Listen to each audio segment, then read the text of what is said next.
Hello everybody, welcome back here, Kindred47 and, oops, wrong weapon. Well, anyway, last time, well, we fought that samurai, and as I said last time, this is a nightmare mode run, which is pretty late game, so, yeah. Thankfully, there's not really much that's changed in this area. The enemies that were terrible to fight are still terrible to fight. And I still hate them. They're just more annoying if that's possible.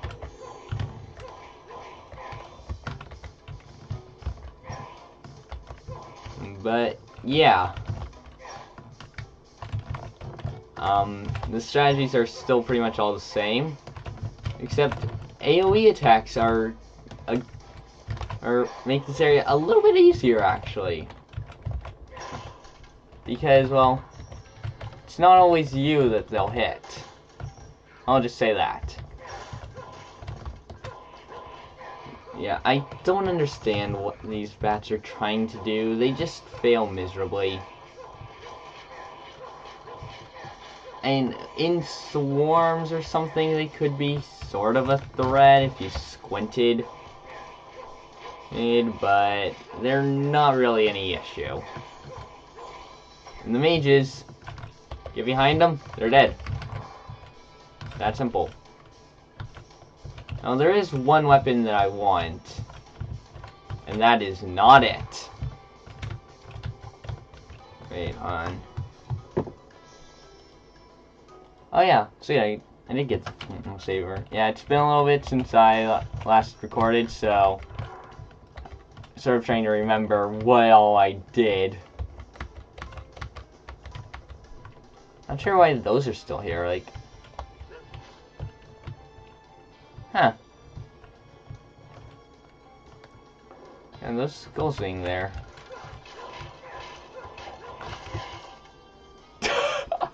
Oh my gosh! Well, I'm moving my mouse around it so you can see it.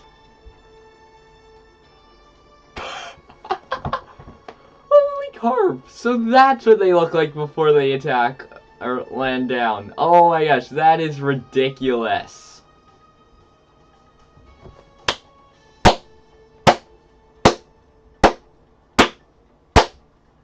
I have legitimately never seen that before. I can't even believe I saw that now.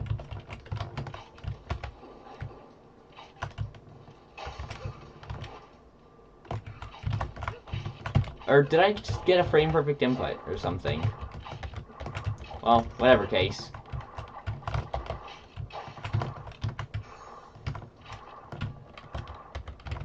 Carrying on. So, here. Friday's video is going to be a bit different. I'm going to be doing an entirely new game. Well, not new for me, but new for the channel. It's another roguelike game, but it's called Heroes of Hammerwatch. So, with these ghosts, when fighting in groups, and you can't really separate them, the best strategy is to try anyway. Sometimes their patterns will work, and once one's down, the other should fall pretty quickly. So, I mean, it's the numbers aspect of it that's hard, not anything about them. Just have them turn around away from you and hit them. See? That's simple. Saying that, I'm probably now going to be killed by one, but that'll be some funny karma, I guess. Anyway, you know how I commented on one-way invisible walls? Or one-sided invisible walls? Here's what I'm talking about.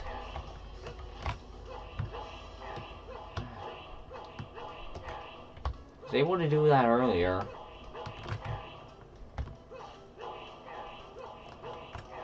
Yeah, you see, right here.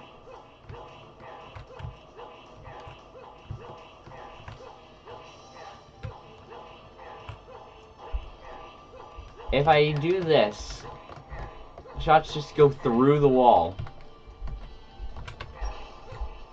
Oh, because they're one-sided invisible walls. It's clues in the name.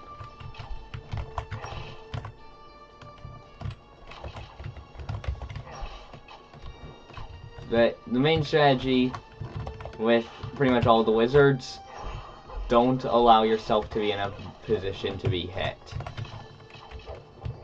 And good advice for all time, purple potions, drink them immediately.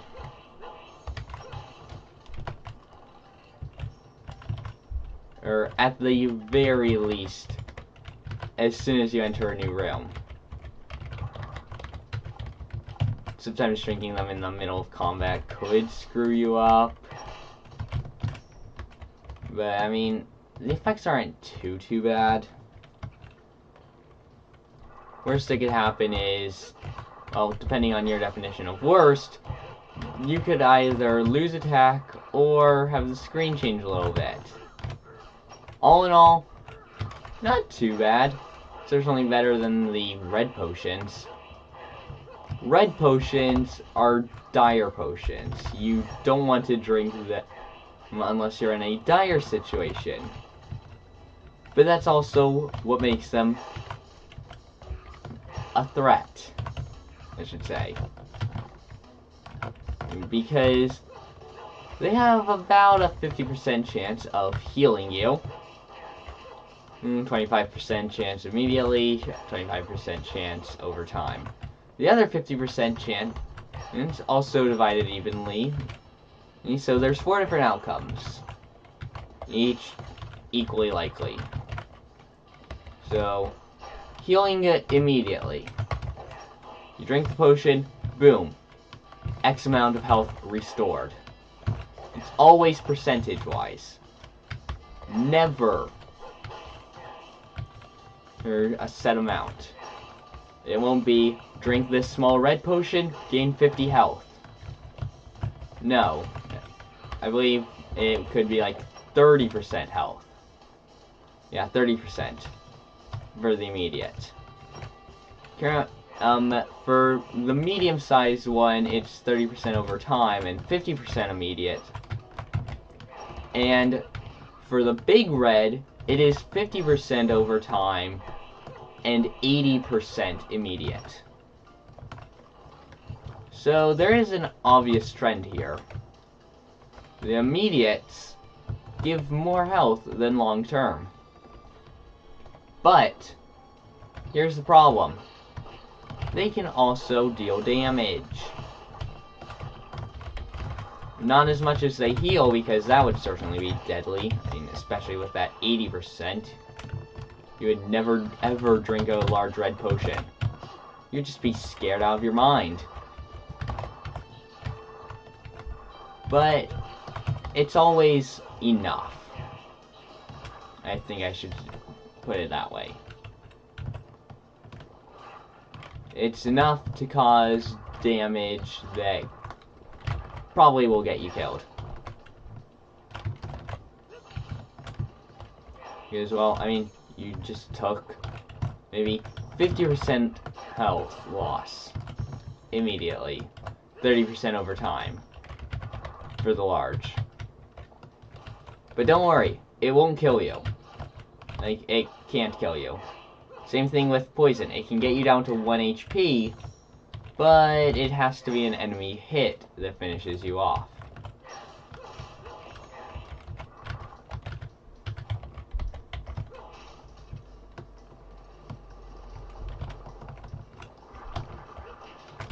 Okay, so with these worm things, what you want to try to do is do running attacks on them, because they're only above ground for a limited amount of time, so yeah.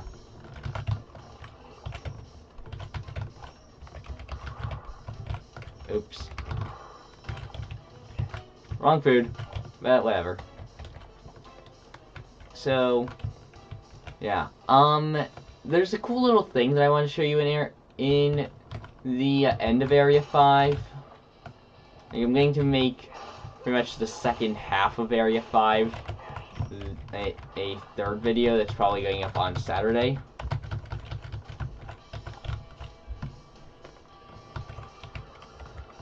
But in that video, I hope I can show you something. Staff's better. Not sure why the game was lagging on that, but whatever. So what you want to look for in armor is either something that buffs you, or just has an overall positive trend in stats. Which is why I'm keeping my current armor. The other ones had a huge decrease in health and defense.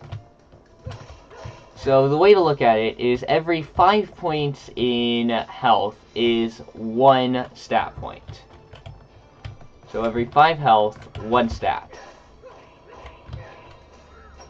You know, I'm getting quite lucky actually with enemies. I haven't really seen any nightmare mobs in here. Which isn't too surprising since they can only be the Cyclopses with the stick. Or the zombie boars. But I am in nightmare mode. I have checked. Again. But yeah, I am in nightmare mode. It's just RNG. Which also really stinks though, because I can't show you how to use them to your advantage.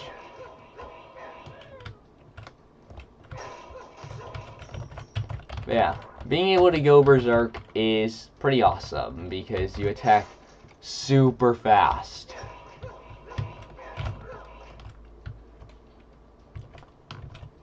But, okay, so with general Cyclopses, you don't really want to deal with them first, you sort of want to deal with them last. And the reason why is because of the rock, and this mainly only applies with the rock throwers, because they're the only ones who can damage other enemies. With everyone else, it's just because they're really easy to take out when there's nobody left. A pain in groups, though. Unless you have a bow or something else that pierces. Now, I left that bow behind because I just really like the wind force ability.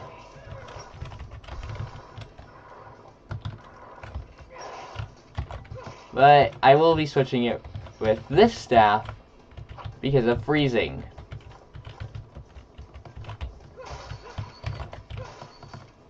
And also the frost thrower ability is amazing.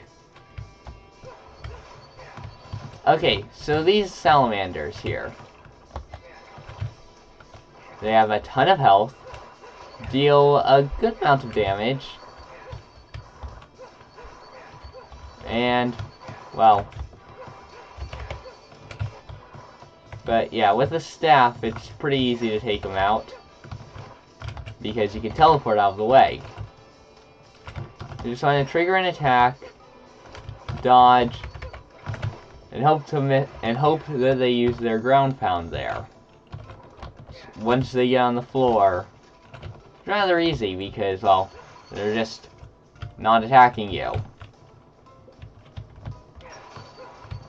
But what makes the salamanders so, or I'm not even sure if they're salamanders. Hold on.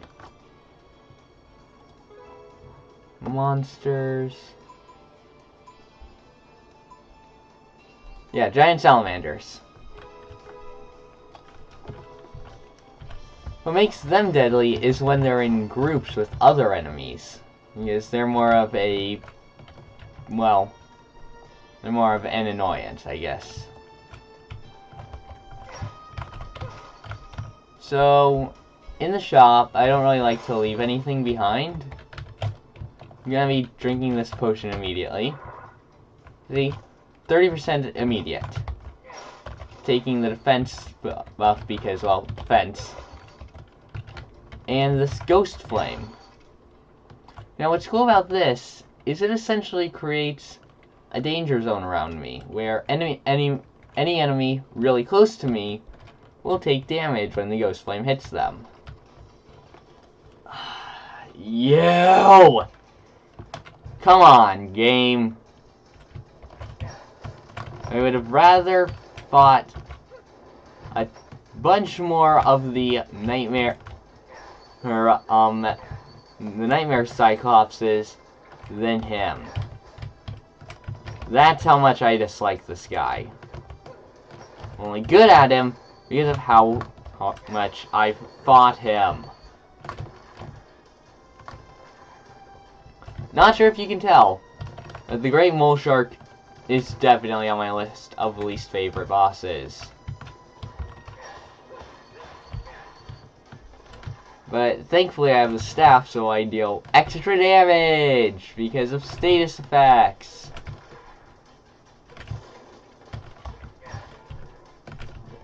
Unfortunately, you never get a time to use this weapon's ability.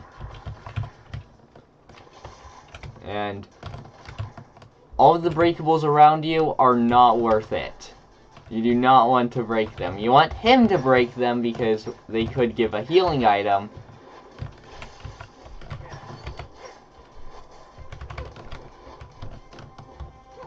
But yeah, as soon as he gets that look of excitement on his face, you want to get out of his line of sight.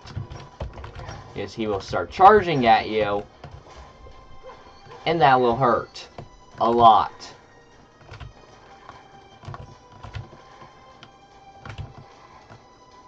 The best strategy I found is to go in diagonals. That way, you can easily get out of his range. Which is the quickest when he's doing that up and down thing.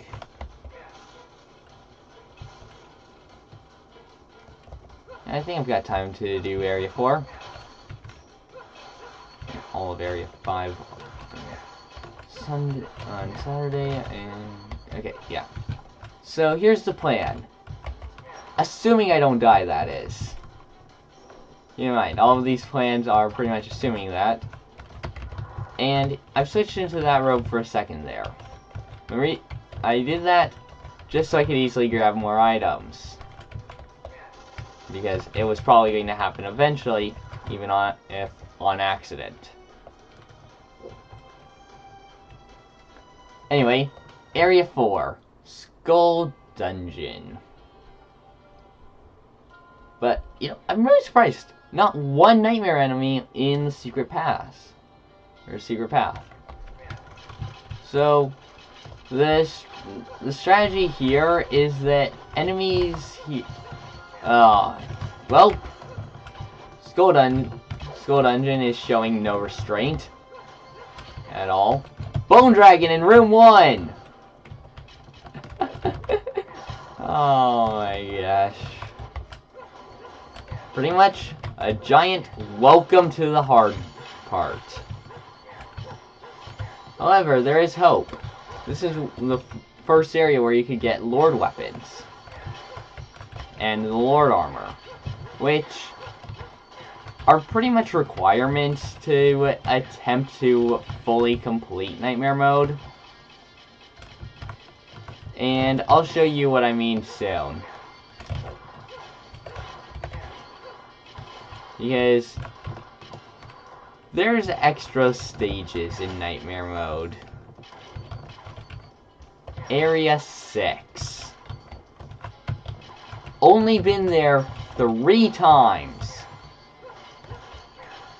Only fought the boss once. Here's the thing. I don't think I'll be able to beat the boss for a long time.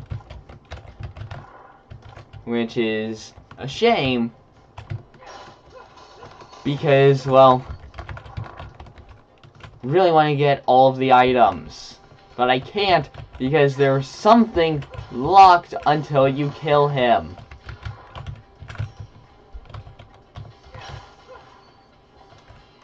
But the game pretty much proceeds in cycles of sorts. In that when you get to the end, And there is a big reveal, and then the next cycle starts.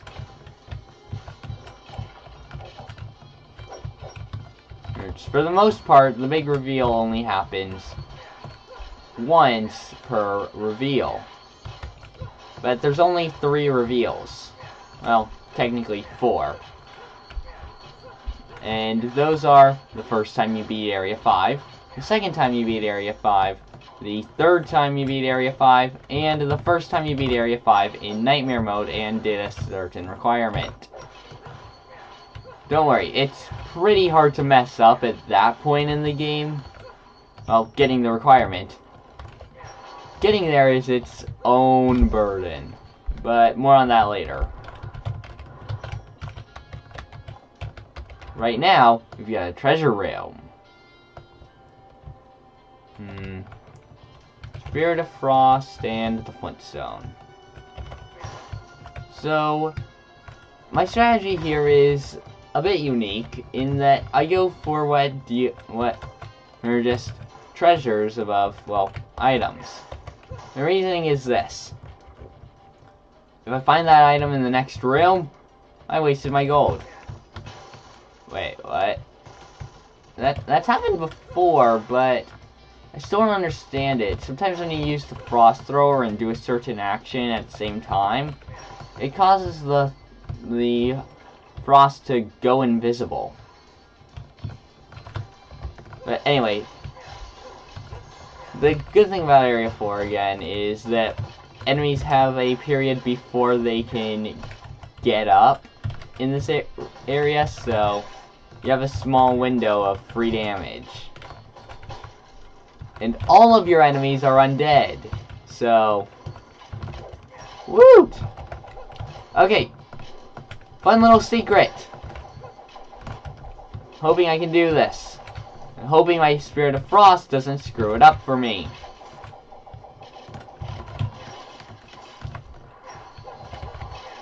Hey, you know what? Screw this. I don't care.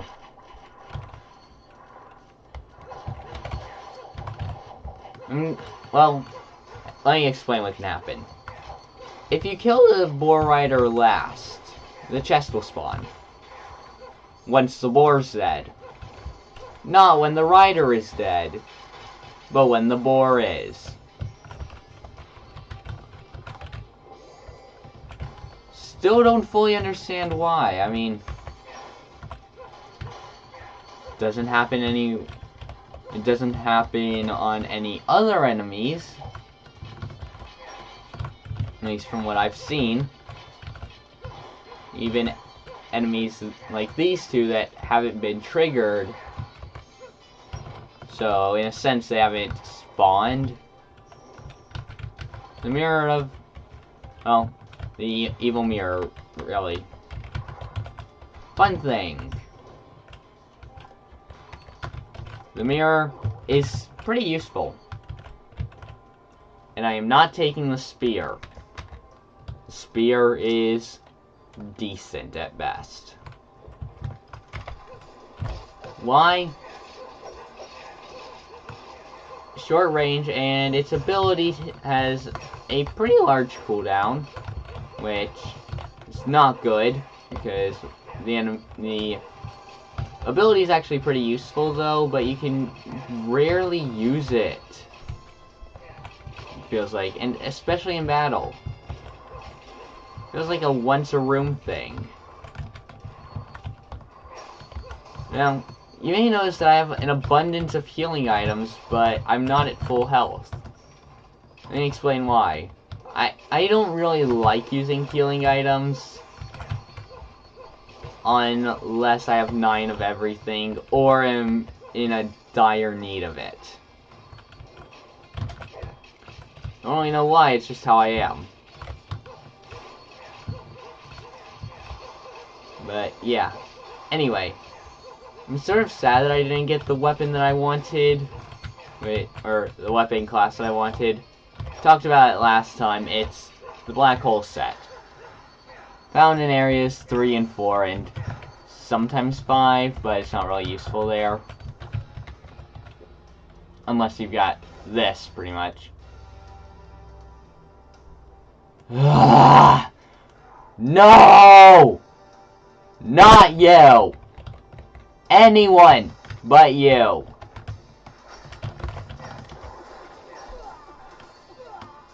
And that is why. That was one attack.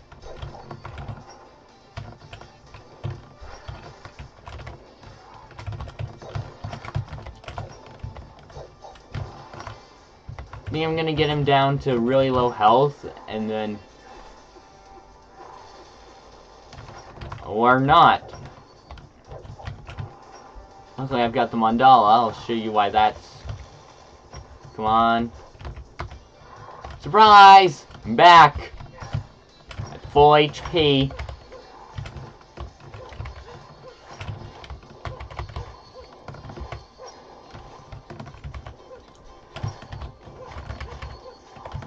Not sure why, but I'm realizing that a popular tactic, or a good tactic, is to move in diagonals. Now, I know what you're thinking. Aside from the first attack, this doesn't seem too bad. Well, he's just entered his second phase. And unlike Deathlord Asura, this is a harder phase. And here's why. This attack.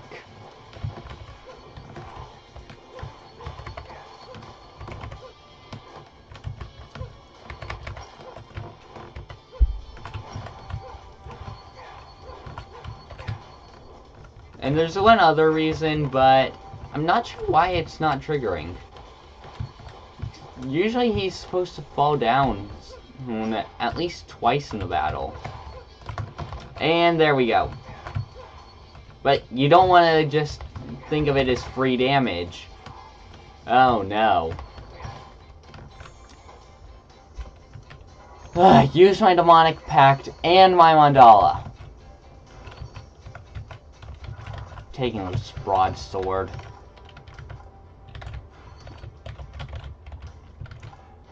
Not a good end.